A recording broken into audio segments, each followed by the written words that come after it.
Under adjudication নিয়ে বিরাট পরিবর্তন। এখন বর্তমানে আপনাদের আর ইলেক্টর ইজ আন্ডার অ্যাডজুডিকেশন লেখা নেই। এখন আপনাদের চলে এসেছে ইন্ডিভিজুয়াল ইজ আন্ডার অ্যাডজুডিকেশন। এবার হচ্ছে মেন খেলা। আপনারা হয়তো ভাবছেন যে এই যে ইলেক্টর থেকে ইন্ডিভিজুয়াল হয়ে গেল, এতে কি সমস্যা? অনেকেই ইতিমধ্যে জেনে গেছেন যে এটার আসল ব্যাপার কি, অনেকেই আবার জানেন না।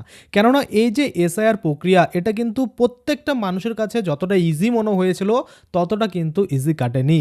সে শুনানির ডাক থেকে শুরু করে ডকুমেন্ট ভেরিফিকেশন থেকে শুরু করে যাদের মনে করুন সব কিছু লিঙ্ক আপ দেখানোর পরেও প্রবলেমেটিক ক্রিয়েট হয়েছে, অনেক রকমের নানা রকম সমস্যা কিন্তু আমরা দেখতে পেয়েছি এবং প্রপার সলিউশন কিন্তু আমরা কোনো কিছুই পাইনি। তো আপনাদের আজকে আমি এমন একটা স্ট্যাটাস চেক করে দেখাবো যেটা কিন্তু পরিষ্কার করে আপনারা দেখবেন যে প্রথমত আমি আপনাদের অনেক স্ট্যাটাস চেক করে দেখিয়েছি যেখানে ইলেক্টর ইজ আন্ডার অ্যাডজুডিকেশন লেখা ছিল, কিন্তু বর্তমানে সেটা উঠে গিয়ে ইন্ডিভিজুয়াল ইজ আন্ডার অ্যাডজুডিকেশন লেখাটা চলে আসে।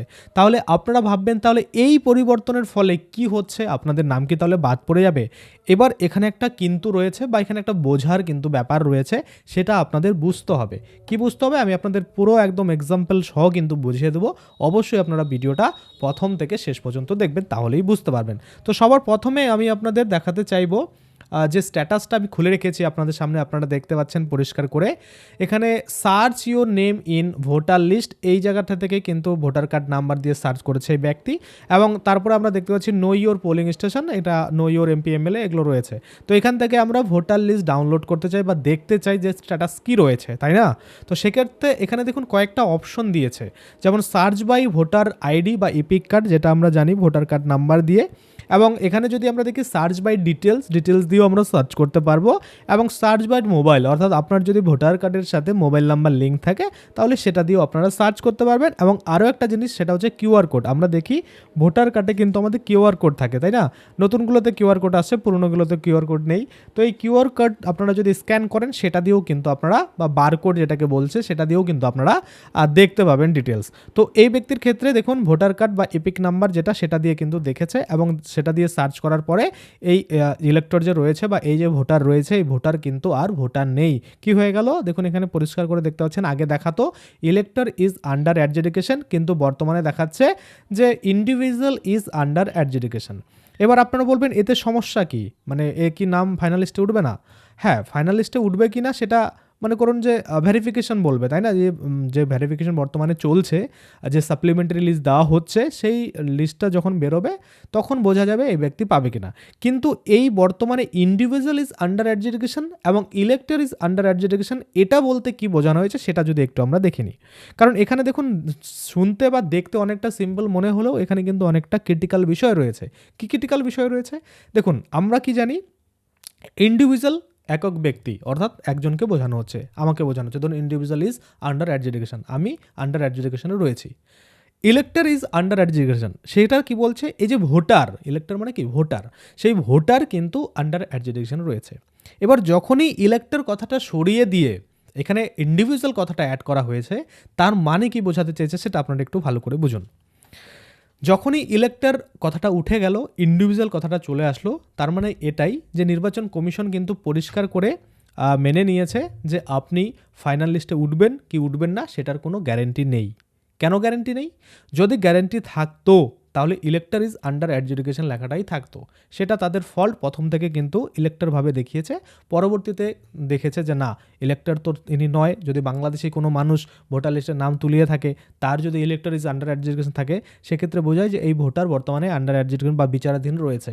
কিন্তু আসলে সে তো ভোটার নয়, তাহলে তাকে তো আমরা ভোটার বলবো না। তাহলে তাকে যদি ভোটার আমরা না বলি তাহলে কি বলবো? ব্যক্তি, একজন ব্যক্তি। তো একজন ব্যক্তিকে বোঝাতেই এই ইন্ডিভিজুয়াল যেটা কথাটা ইউজ করা হয়েছে। আশা করি আপনারা ক্লিয়ার, মানে বুঝতে পেরেছেন। মনে করুন যে এখানে ইলেক্টর বলতে ভোটার বোঝাচ্ছে, ইন্ডিভিজুয়াল বলতে যে কোনো একজন ব্যক্তিকে বোঝাচ্ছে, তাই না? মানে ব্যক্তি বোঝাচ্ছে। তো সেক্ষেত্রে এই যে ইলেক্টর কথাটা উঠে গেল, তার মানে নির্বাচন কমিশন মেনে নিয়েছে আপনি কোনো ভোটার নয়, আপনি হচ্ছেন একজন ব্যক্তি। আপনার যে ভোটার কার্ড সেটা বিচারাধীন রয়েছে। যদি সাকসেস হয়, আপনার ভেরিফিকেশন সম্পূর্ণ হয়, ঠিকঠাকভাবে অ্যাপ্রুভাল পায়, তাহলে সাপ্লিমেন্টারি লিস্টে আপনাদের নাম আসবে। তাহলে কিন্তু আপনারা দেখবেন ফাইনাল লিস্টে আপনাদের নাম যোগ হয়ে গেছে, তাই না? যদি না আসে তাহলে কিন্তু আপনাদের নাম ডিলিটেড লিস্টে যোগ হয়ে যাবে। এবার কথা হচ্ছে যে এই যে ইন্ডিভিজুয়াল ইজ আন্ডার অ্যাডজুডিকেশন রয়েছে, এতে কি সমস্যা রয়েছে? কোনো সমস্যা নেই। আপনার ইলেক্টর ইজ আন্ডার অ্যাডজুডিকেশন থাকুক আর ইন্ডিভিজুয়াল ইজ আন্ডার অ্যাডজুডিকেশন থাকুক, আপনার মেন হচ্ছে ভেরিফিকেশন। ভেরিফিকেশন যদি ঠিকঠাকভাবে হতে পারে তাহলে আপনার নাম ফাইনাল লিস্টে আসবে বা সাপ্লিমেন্টারি লিস্টে আসবে। যদি আপনার ভেরিফিকেশন ঠিকঠাক না হয়, আপনার ডকুমেন্ট বৈধ না থাকে, তাহলে কিন্তু আপনার যে ভেরিফিকেশান সেটা সম্পূর্ণ হতে পারবে না বা ঠিকভাবে হবে না এবং আপনার নাম কিন্তু বাদ পড়ে যাবে। আশা করি আপনারা বুঝতে পারছেন। এবার অনেকেই বলবেন যে দাদা গতকাল কি সাপ্লিমেন্টারি লিস্ট দিয়েছে? অবশ্যই দিয়েছে। আপনারা হয়তো অনেকেই আছেন দেখছেন এখনও আপনাদের নাম আসেনি। আমি যদি আপনাদের দেখানোর চেষ্টা করি, আপনাদের সুবিধার্থে আমি আপনাদের দেখিয়ে দিই। মোটামুটি এই যে ইলেক্টরগুলো রয়েছে যাদের কিন্তু বর্তমানে ইন্ডিভিজুয়াল চলে এসেছে, তারা অনেকেই আমাকে এরকম স্ক্রিনশট পাঠিয়েছে, যার জন্য কিন্তু আমি তাদের জন্য এই যে মনে করুন ভিডিও সেটা বানিয়ে দিচ্ছি। আপনারা যারা জানেন না তারাও কিন্তু জেনে গেলেন। তো দেখুন, এই যে আমি আপনাদের সামনে এখন একটা ওয়েবসাইট খুলে রেখেছি, আপনারা দেখতে পাচ্ছেন পরিষ্কার করে, সেটা হচ্ছে voters.eci.gov.in। এখান থেকেই আমরা সমস্ত কিছু চেক করতে পারবো, তাই না? কারণ আমরা বারংবার দেখেছি যে নির্বাচন কমিশনের যে অফিসিয়াল সাইট, এই সাইট থেকে কিন্তু আমরা এই যে ডাউনলোড ইলেক্টর রোল, এখান থেকে আমরা ডাউনলোড করেছি বা আপনাদের নাম আপনারা এখান থেকে সার্চ করতে পেরেছেন, তাই না? তো দেখুন এখানে একটা অপশন, যে উপরের অপশনটা রয়েছে, সেখানে আমরা ক্লিক করে দেবো ডাউনলোড ইলেক্টরাল রোল। করে দিলাম। করে দেওয়ার পরে এখানে স্টেট সিলেক্ট করতে বলছে। তো এখান থেকে আপনাদের যে স্টেট সেটা আপনারা সিলেক্ট করে নেবেন। আমার ক্ষেত্রে ওয়েস্ট বেঙ্গল, আমি ওয়েস্ট বেঙ্গল সিলেক্ট করে নিয়েছি। তো আপনাদের ক্ষেত্রে ওয়েস্ট বেঙ্গলই হবে, তো আপনারা ওয়েস্ট বেঙ্গল সিলেক্ট করে নেবেন। করে নেওয়ার পরে দেখুন অপশন কি দিয়েছে, যে ইয়ার অফ রিভিশন, যেটা 2026 রয়েছে, ঠিক আছে। রোল টাইপ, এখানে দেখুন সাপ্লিমেন্টারি লিস্ট দুটো কিন্তু চলে এসেছে, আগে কিন্তু একটা ছিল। দেখুন প্রথমত এটা শুধু ছিল যে এসআইআর ড্রাফট রোল 2026, তারপরে চলে আসলো এসআইআর ফাইনাল রোল 2026, তারপর দেখুন adjudication deleted list 1, adjudication supplementary list 1, তারপর দেখুন অ্যাডজুডিকেশন ডিলিটেড লিস্ট 2, তারপর দেখুন অ্যাডজুডিকেশন সাপ্লিমেন্টারি লিস্ট 2, এটা কিন্তু দিয়েছে। তো আমরা 2টা ডাউনলোড করতে চাই, তো 2টা আমরা ডাউনলোড করলাম, মানে ক্লিক রাখলাম। তারপরে ডিস্ট্রিক্ট সিলেক্ট করতে বলছে, তো এখান থেকে আমি ডিস্ট্রিক্ট সিলেক্ট করে নিচ্ছি। তারপরে অ্যাসেম্বলি সিলেক্ট করতে বলছে, আমি অ্যাসেম্বলি সিলেক্ট করে নিচ্ছি। তারপরে ল্যাঙ্গুয়েজটা বেঙ্গলিই থাকবে।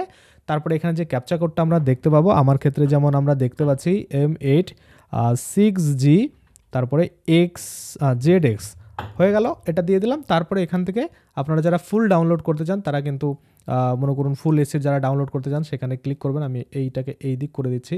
আপনারা দেখতে পাচ্ছেন এই জায়গায় কিন্তু আপনাকে আপনার যে ডাউনলোড সেটা কোনটা করতে চান সেটা কিন্তু সিলেক্ট করতে হবে। ধরুন এখান থেকে আমি একটা ডাউনলোড করতে চাই এই পিডিএফটা, তাহলে এটাতে আমি সিলেক্ট রাখলাম। সিলেক্ট রাখার পরে যে ডাউনলোড সিলেক্টেড পিডিএফ, সেখানে আমরা ক্লিক করে দেবো। যখনই ক্লিক করবো দেখুন পেজটা ডাউনলোড হয়ে গেল, এবং ডাউনলোড হওয়ার পরে এই যে লিস্ট সেটা কিন্তু আমরা দেখতে পাচ্ছি। তো এই ব্যক্তি এখানে রয়েছে, বা এখানে আমরা বলতে পারি যে এই যে সাপ্লিমেন্টারি লিস্ট সেখানে কিন্তু রয়েছে, কজনের নাম রয়েছে সেটা কিন্তু দেখাচ্ছে। যেমন আমরা দেখতে পাচ্ছি 28/2/2026 তারিখে প্রকাশিত চূড়ান্ত তালিকার পরিপূরক তালিকা। আমরা যদি দেখি ভারতের মাননীয় সুপ্রিম কোর্টের WBC নং এই যে রয়েছে এটা, ও অন্যান্য মামলার প্রদত্ত নির্দেশ অনুসারে 27/3/2026 তারিখের বিকেল 5টা অবধি বিচার বিভাগীয় আধিকারিক কর্তৃপক্ষ লিখনগুলি 28/2/2026 তারিখে চূড়ান্ত তালিকার সঙ্গে 1 নং সংস্পর্ক তালিকা হিসাবে প্রকাশিত হলো। আমরা যদি দেখি উক্ত সংস্পর্ক তালিকা বা সাপ্লিমেন্টারি লিস্ট অন্তর্ভুক্তি সংক্রান্ত কোনো লিখনে কোনো ব্যক্তি অসন্তুষ্ট হলে বা অসন্তুষ্ট মানে ধরুন সন্তুষ্ট হয়নি, তাহলে তাদের কিন্তু মানে 15 দিনের মধ্যে অনলাইন বা অফলাইনে তাদের কিন্তু পদ্ধতি যে রয়েছে আবেদন করার, অ্যাপিল করার, সেটা কিন্তু করতে হবে। ভারতের নির্বাচন কমিশন কর্তৃক 20/3/2026 তারিখে জারি করা বিজ্ঞপ্তি অনুযায়ী নির্ধারিত অ্যাপেলেট ট্রাইব্যুনালের নিকট অ্যাপিল করতে হবে। এটার ফরম্যাট আমার কাছে অলরেডি রয়েছে, আমি ভিডিও বানিয়েছি, আরও একটা ভিডিও আমি এরপরে বানিয়ে দেবো। আচ্ছা, তারপরে এখানে বলছে পশ্চিমবঙ্গ বিধানসভা নির্বাচকের নাম 252 বাঁকুড়া সাধারণ এখানে লেখা রয়েছে।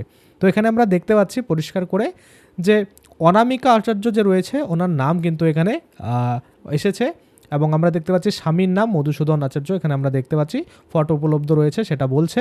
আচ্ছা, তারপরে আমরা দেখতে পাচ্ছি এখানে বেলা বাউরি, এনার নামও কিন্তু এসেছে। তারপরে কি ঘুঙ্গুর সিং, ওনার নামও কিন্তু এখানে এসেছে। তারপরে যদি আমরা দেখি কি তোলানাথ সিংহ, আচ্ছা এই নামগুলো কিন্তু এখানে রয়েছে। তো অন্তর্ভুক্তি কতগুলো হয়েছে এখানে দেখুন, অন্তর্ভুক্তির সংখ্যা পুরুষ 1, মহিলা 3, তৃতীয় লিঙ্গ নেই 0 এবং মোট কিন্তু 4 জন, অর্থাৎ এই সাপ্লিমেন্টারি লিস্টে এই 4 জনের নাম এসেছে, তাদের নাম কিন্তু ফাইনাল লিস্টে উঠে গেল। এবার যদি আমরা চাই যে ডিলিটেড লিস্ট যে রয়েছে সেটা ডাউনলোড করব, তাহলে দেখুন এই যে ডিলিটেড লিস্ট অপশন আমরা সিলেক্ট করলাম, তারপর আবারও ডিস্ট্রিক্টটা আমরা এখান থেকে সিলেক্ট করে নেব, এখান থেকে আবারও আমরা এসি সিলেক্ট করে নেব, এখান থেকে আবারও আপনাদের যে ক্যাপচাটা আপডেট হয়ে যাবে সেই ক্যাপচাটা আপনাদের এখানে দেখে দেখে কিন্তু বসিয়ে দিতে হবে। অবশ্যই ক্যাপচাটা কিন্তু দেখে বসাবেন, যেমনটা থাকবে তেমনটাই বসাতে হবে, নাহলে কিন্তু আপনাদের কাজটা কমপ্লিট হবে না, আবার কিন্তু ক্যাপচা বসাতে বলবে। তো আবারও আমরা এখান থেকে সেটাকেই সিলেক্ট করে নিলাম এবং ডাউনলোড সিলেক্টেড পিডিএফে ক্লিক করে ডাউনলোড করে নিলাম। এবার ডাউনলোড করার পরে দেখুন এখানে কিন্তু অপশন দিয়েছে, অপশন দেওয়ার পরে এখানে কিন্তু পরিষ্কার করে বলছে যে বিচার বিভাগীয় কর্মকর্তার রায়ের পর মুছে ফেলা হয়েছে, অর্থাৎ নাম কিন্তু বাদ দিয়ে দেওয়া হয়েছে বা ডিলিটেড করে দেওয়া হয়েছে। কাদের নাম? এখানে দেখুন লিস্ট দিয়েছে যে শ্রীকান্ত বেসরা, এই যে ব্যক্তি রয়েছে এনার নাম বাদ পড়েছে। তারপরে নাম যদি আমরা দেখি ছবি সিংহ, এনার কিন্তু নাম বাদ পড়েছে, যেটা স্বামীর নাম বলেছে অরূপ কুমার সিংহ। আর তারপর আরেকটা নাম সেটা হচ্ছে সখীন্দর না কি লেখাটা রয়েছে সিং, এনারও কিন্তু নাম বাদ পড়েছে। দেখুন এখানে বর্জনের সংখ্যা, পুরুষ রয়েছে 2, মহিলা রয়েছে 1 এবং তৃতীয় লিঙ্গ নেই, মোট কিন্তু 3 জনের নাম মুছে ফেলা হয়েছে। তো এইভাবেই আপনারা কিন্তু ডাউনলোড করতে পারবেন, তাই না? এবার অনেকের ক্ষেত্রে আবার এইরকম ডাউনলোড হবে না। ধরুন আমি আপনাদের আরও একটা যে কোনো ডিস্ট্রিক্টের নিয়ে গিয়ে দেখাচ্ছি, দেখবেন এরকম কোনো লিস্ট থাকবে যেখানে কিন্তু কোনো রকম সাপ্লিমেন্টারি লিস্টে কারো নাম কিন্তু নেই। হ্যাঁ, এরকম থাকতেই পারে। যদি ওইরকম থাকে তাহলে ভয়ের কোনো কারণ নেই, কারণ এরপরে আরও কিন্তু লিস্ট বেরোবে, সেখানে কিন্তু আপনাদের নাম অবশ্যই থাকবে। তো এখান থেকে র্যান্ডমলি আমি যে কোনো একটা পিডিএফ সিলেক্ট করে নিলাম এসি, তারপর ডাউনলোড করলাম। দেখুন একদম পারফেক্ট মিলে গেছে। এখানে no adjudication pertaining to this part till 5 PM on 27/3/2026, অর্থাৎ এই তারিখ পর্যন্ত এখনও কোনো রকম এখানে অ্যাডজুডিকেশনের ডিলেটেড বা সাপ্লিমেন্টারি লিস্টের নাম কিন্তু আসেনি। তো সেজন্য আপনাদের কি করতে হবে? অপেক্ষা করতে হবে পরবর্তী শুক্রবারের জন্য, যখন আবার নতুন করে একটা সাপ্লিমেন্টারি লিস্ট দেবে। তো আশা করি আপনারা এবার ব্যাপারগুলো বুঝতে পেরেছেন যে এই যে সাপ্লিমেন্টারি লিস্ট বা ডিলেটেড লিস্ট, তারপরে মনে করুন যে individual is under adjudication, elector is under adjudication, এগুলোর পরিবর্তন কেন হচ্ছে। এবার আপনি যদি ভোটারই না হন, তাই না, আপনি ধরুন ভোটার নয়, তাহলে আপনাকে ইলেক্টর কেন বলবে? আপনি তো ভোটার নয়, তাহলে আপনাকে ইন্ডিভিজুয়াল বলা দরকার। আপনি একজন ব্যক্তি, নর্মাল সাধারণ ব্যক্তি, আপনি ভোটার নন, সেজন্যই কিন্তু ওখানে ইন্ডিভিজুয়াল কথাটা ব্যবহার করেছে। আর এই যে বক্তব্য আমি আপনাদের বললাম, টোটালি আমার নিজস্ব যে জ্ঞান বুদ্ধি রয়েছে সেটা থেকে বললাম, আমি ভুল হতে পারি, তাই আপনারা কিন্তু অবশ্যই নিজেরা কিন্তু স্টাডি করতে পারেন যে আসলে এই ব্যাপারগুলো রয়েছে কিনা। যদি দেখেন যে না এরকম ব্যাপারটা রয়েছে, তো সেক্ষেত্রে আপনারা কমেন্টে কিন্তু জানাতে পারেন। আর যদি অন্য কোনো কারণ থেকে থাকে সেটাও কিন্তু অবশ্যই আপনি কমেন্টে জানাবেন। আমার যা মনে হয়েছে আমি আপনাদের বক্তব্য কিন্তু দিলাম। আচ্ছা, এবার হচ্ছে আপনারা যদি ভিডিওটা ফেসবুক থেকে দেখে থাকেন তাহলে অবশ্যই পেজটাকে ফলো করে নেবেন, আর যদি ইউটিউব থেকে দেখে থাকেন তাহলে চ্যানেলটাকে সাবস্ক্রাইব করে পাশের বেল আইকনটাকে এনেবল করে নেবেন। তাতে করে কী হবে, যখনই আমি এই ধরনের কোনো ভিডিও বানাবো সেটার যে নোটিফিকেশান সেটা কিন্তু আপনার কাছে পৌঁছে যাবে। তো আজকের জন্য ভিডিওটা এখানেই শেষ করছি। ধন্যবাদ।